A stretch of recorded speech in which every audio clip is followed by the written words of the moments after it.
Hey everyone, welcome back to another video. Welcome back to another episode of the Galaxy News Podcast. And of course, I have my co-host, King Famine. We are going to talk about a couple things today, but to lead off, we are going to be talking about Starfield and the game having a possible 2020 release. King, how the heck are you? I'm doing great, and it's likely 2020, not possible. I've been saying that Starfield is going to come out in 2020. I've been saying that for a while, for the past year or two, really. Yeah, And it makes sense. we've both been talking that for forever, and now everybody's jumping on the bandwagon. It seems exactly. And even if you look at the pattern of BGS games, there is one time where a game came out and then 2 years later another game came out. That was from Oblivion in 2006 to Fallout 3 in 2008. And don't forget, that was a brand new IP for BGS, Fallout.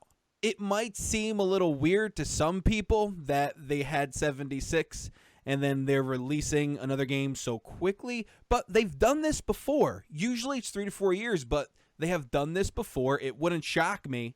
And plus, with the next-gen consoles on their way this year, Bethesda constantly saying, especially Todd Howard, that this is just next-generation technology that they've used with Starfield, and it's gonna be crazy. It's gonna look like a game that we've never seen before, and they're gonna do crazy stuff with it. It makes sense to be a launch title along, the newest Xbox and the PS5. What are your thoughts? But also remember, they have been working on this since before 2015, but this is Maryland Studios, so they've been fully working on it since Fallout 4 was finished. Austin Studio is the one that did Fallout 76, so yeah. Maryland has been working on this since 2015, so you can't really say it's been 2 years. 2015 is when Starfield hit full production with Maryland. So, here we are at 2020. That's, you count the years here from 2015 to 2020. It's 5 years, yeah. Yeah. So we're actually past due if you're talking about the old schedule for BGS. Mm-hmm. Let's not even bring up, post Fallout 4. And, as soon as they were done with that, they started working on Starfield. Starfield has been almost like I don't want to say, maybe like a passion project for Todd Howard. He's been wanting to do this for a really long time. Yeah, me and you know. Even before Fallout 3. That's right. They were working 2013. We know that they were working on it, talking about it. Yeah. Had it in the works, yes. Yeah, but even well before that. Yeah, 1998 they had what, the 10th planet? Yeah, he's been wanting to do, something different. He's been wanting to have his own, space game, and then they acquired the Fallout license, and then that was put to a. So imagine if they didn't acquire Fallout, maybe we would have seen Starfield a lot sooner. Very quickly, for those that don't know, Bethesda has tried twice in the past to do a space game. Once in 1998, I believe they tried to do the 10th Planet. It was a game that they even had a trailer on. And then they also did or tried to do Deep Space Nine. For those that don't know, Bethesda Game Studios actually had the patent on Star Trek for a while. And wouldn't that be neat? Wow! I never knew that. Did you not know that? Yeah. No, I did not. Yeah, they had the patent on Star Trek for a while and was working on a Deep Space Nine game. So they have had a passion for a space game for a long, long time. And what Starfield is the culmination of all of this space work that they have been doing since the 90s. Wow. Yes. That's crazy. See, they've been working on this game before they even purchased the Fallout IP. You know? When it comes to Starfield coming out this I almost said this season, almost like it's a sport, but coming out later on this year, you know, it's very likely they do have some trademarks in regards to the game, and some are expiring soon. So it makes sense, and with the next gen consoles, it just makes sense. It just works. It does. Before I get works. into the next gen, which I believe is the key, was it not 3 years ago in 2017 that Todd Howard said in an interview that the game was already playable in a playable state? Yeah, you were 100% right. Yep. So that was after Fallout 4 was completely done, all the DLCs was completely done. So we know that they were, I believe, not only fully working on Starfield, I believe they were in the finishing stages of Starfield. Some other people were saying they were just getting going on Starfield. I believe they were finishing up on Starfield. Todd Howard says it was in a playable state. Again, I believe that means that they were finishing up on it. I hear people talking about, well, they're doing voice acting right now. That must mean they're voice acting Starfield. Guys, remember, they have another game that they're working on, and we already know that they're doing.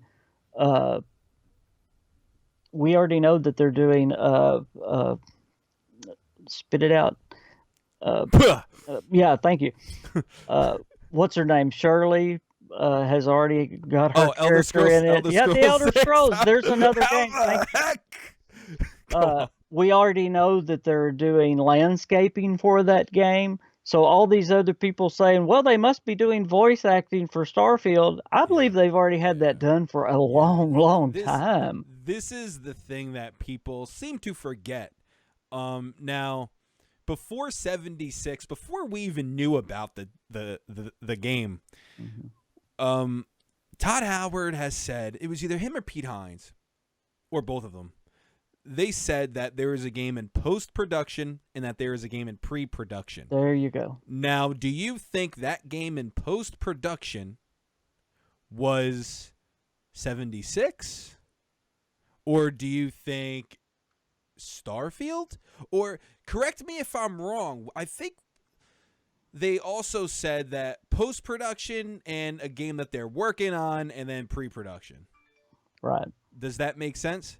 Yes. So if the game's in post, 76, we received that, and then game they're currently working on, Starfield, and then pre-production, which Elder Scrolls 6 is, and it looks like it, like you just said.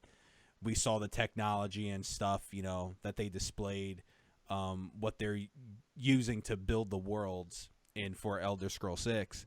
So it totally makes sense to see Starfield, and especially since, let's face facts here, 76 isn't a beloved game from the it's not very popular amongst some amongst not the core fan base, but there are so many people who aren't even trying the game because of the flack that game received.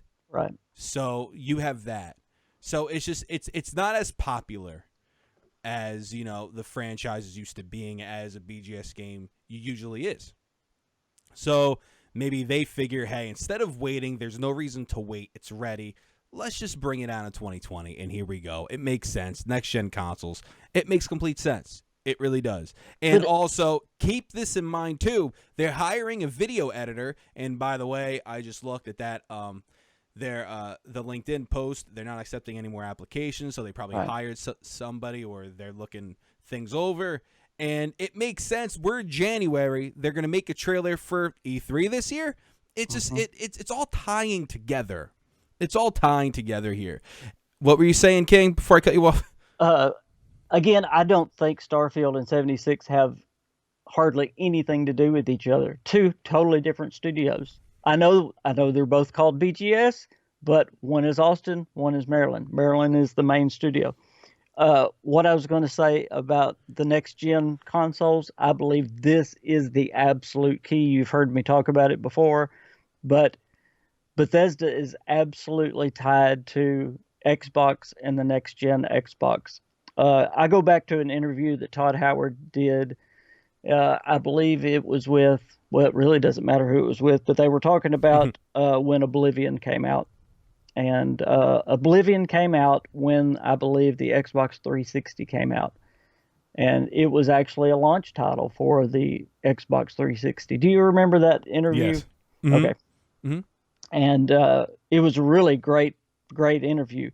The Oblivion actually set the standard of what the Xbox 360 was going to be. And in other Wow. words, because of the size of the game of Oblivion, they actually increased the size of the Xbox 360. That was really a neat thing that came out of that interview. Wow, that's Yeah, awesome. yeah.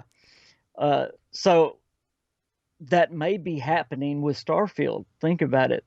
Starfield may be setting the standard of what the next Xbox is going to be because Bethesda has always been tied to Microsoft.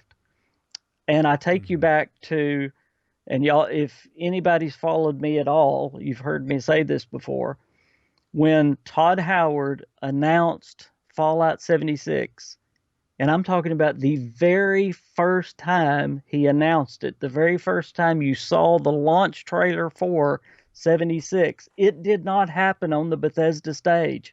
And this is huge. It is huge, yeah. He did it on Microsoft's he did. stage. Yeah. He did it on the Xbox stage. Mm-hmm. Yes. Mm-hmm. Yeah, So, I mean, it makes sense. This, and I don't know if they're going to, obviously it won't be an exclusive. I don't know if they're going to maybe just have a bundle, and hey, if you buy the Xbox, you get Starfield too along with it. Well, and I'm not saying it's going to be an exclusive, but you look at all of the content for 76. Every commercial ends with plays better on Xbox. Yeah. That means they're under contract.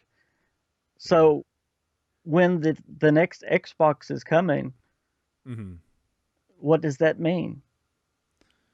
Starfield. Absolutely. Starfield's coming.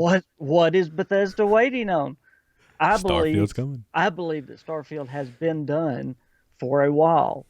I think so too. You could look back to 2017 E3, that space-themed conference. Yes. I've said this before, and I'll say it again. They held it back. It's like, why the heck would you showcase, granted, Doom, Wolfenstein, great, fantastic, but why would you showcase games on that level and have a full-blown E3 conference, the Super Bowl for gaming? Yep. And you saw how successful your conference was when you revealed Fallout 4 in 2015. Why in the heck would you have one if you weren't revealing something big, but then was pulled? It was so huge. The hype was ridiculous. Remember Bethesda Land? Yes. It was insane. Yep. But I think it was pulled. That's just my opinion. What could have caused them to pull it? Could it have been a conversation between them and Microsoft? 100%. Yes. 100%. Microsoft could have said, hey, if you'll just wait a couple of years, we'll just make this thing bigger and better. And they made them promises they just couldn't pass up. Money, money, money. It makes sense. It's all about making the most money you possibly can, maximizing your opportunities. So, King, and they probably made Starfield better because of it. Now, I don't want to just make it sound like it's just about the money. They probably also was able to make Starfield bigger and better because of it, putting it on the next generation as well. With a much more powerful console, of course. Yes, absolutely. Definitely. So it's better for us as well. Yeah, 100%. We just had to wait a little longer. That's completely okay. That's fine. So right now, I just want to take a minute and say thank you for watching. If you've stuck around and you're still watching, thank you. We really appreciate it. Of course they are. We would like to think that. So if you guys aren't already, do me a favor. Check out my Patreon. The link to that is down in the description below. You do not have to donate. I just thought I'd shout it out really quick. It's there. It's available. And, and King Fan Man, he has one himself. King, do you have anything that you want to say or about it? I mean, if you want, go check his out as well. The link to that will be down in the description below. King, if you have anything that you want to say. I want to say I appreciate my Patreon so much, and if anybody would like to, they are the only reason I get to stay on YouTube. And that's awesome. That's the impact that the community has. You know, that's right. They want to support their creators, and it's a blessing. It really is. I have a few myself, and it's a blessing. It truly is that somebody would want to put their hard-earned money into me, or and into you. Do you know what I'm saying? That's right. It's a blessing. So, now moving on from that, I want to ask you a question. Okay, do you feel that Skyrim? Now we could have a whole podcast about Skyrim. Do you feel that Skyrim was the best game? Now, we could say best Bethesda game. We could also say best game because it drew so much money. Do you think Skyrim was the best game of last decade, of the 2010s? Wow. I personally think you could make a case. Obviously, there have been so many great games that came out during that time. So many great games. And but Skyrim, man, it really it made such an impact that they sold it so many times and they made so much money. It drew so much. People just kept buying it. You could, as you said, you could definitely make a case. If you would say the most influential game, I would say absolutely 100%. Mm-hmm. I mean, Skyrim, it's such a great world. It changed gaming. Yeah. I may not say it was the best game because, and please don't get angry because Skyrim is one of my very favorite games of all time. But of course, there were games that came out after that were better graphics, and yeah, certainly, yeah. You could say like The Witcher and some of the others that came out later. But most influential, everything wanted to emulate Skyrim. I mean, you wouldn't have The Witcher if it wasn't for Skyrim. You wouldn't have the Zelda game that came after if it wasn't for Skyrim. Skyrim changed gaming. Yeah, it did. Yeah. So it is the most influential game, obviously, of the decade. That's a fantastic point, by the way. Yeah. Influential. Now, obviously, the game made so much money. Yes. And people, no matter what, whether it was on the Switch, whether it was a special edition, keep this in mind, which I thought was really cool. Now, I don't know if it's a standard, but I thought this was really neat.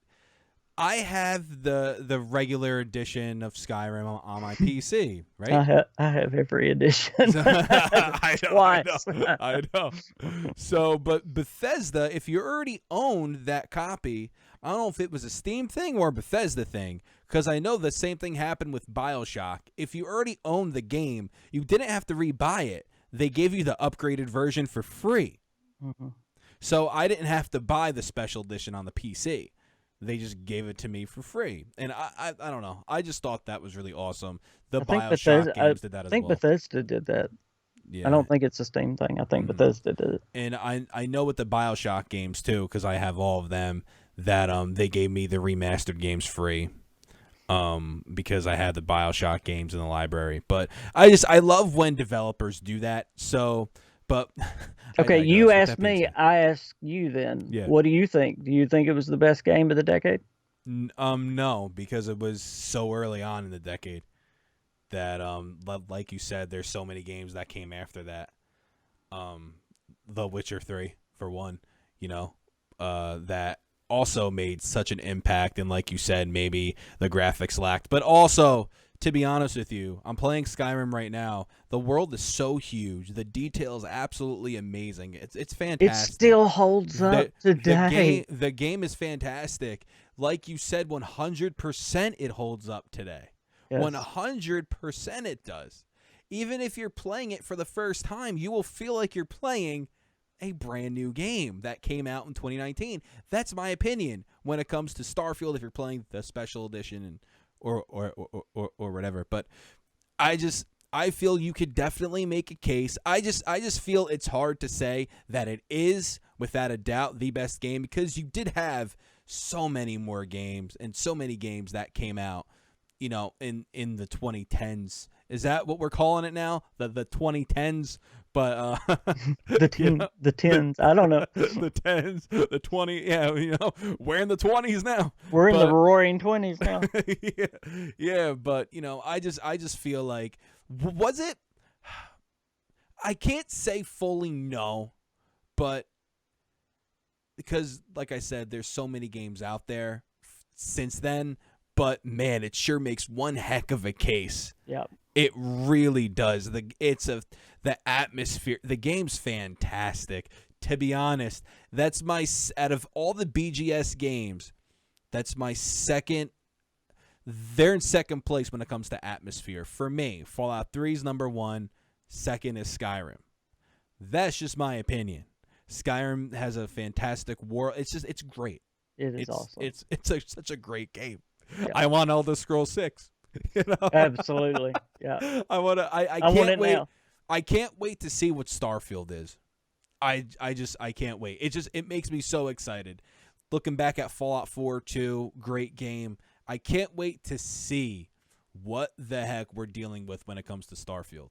I'm excited. We could possibly hearing about that soon. Like I said, they hired a video editor. So E3, can you imagine we're going to probably be hearing about it at E3? Yeah, I Which sure hope so. Which is just a few months away.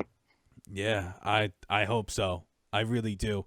Would you go back to E3? Are you planning on it or no? I am. I'm going. You yes. are? Okay, cool. Good Lord willing, I'll be there. We thought about it. I thought about it. Michelle kind of wants to go. So she was like, it would be so much fun. I think the Queen's going, so yeah. Oh, that's awesome. Yeah, let's go. So we thought about it. We just have to look at the pricing of it all. Yeah, that's us too, yeah. And then we will definitely see. Well, King, any last words? We're at the end. Any last words? Oh, last words. I don't like last words. Any... No, just thank you as always. I love being on the podcast with you. Of course. This was my first upload in a little bit. Won't give any excuses. Things happen. It is what it is. But right now, Joey Caps Gaming is back. The Galaxy News Podcast is back. This will be up every single week. We thank you all for watching. Do not forget to subscribe and to like this video and to comment if you haven't already, because I assume you already commented, being that you've listened so long to this podcast. So, all right, everyone. I thank you all for watching. We thank you all for watching. This is Joe and King Fan Man signing out.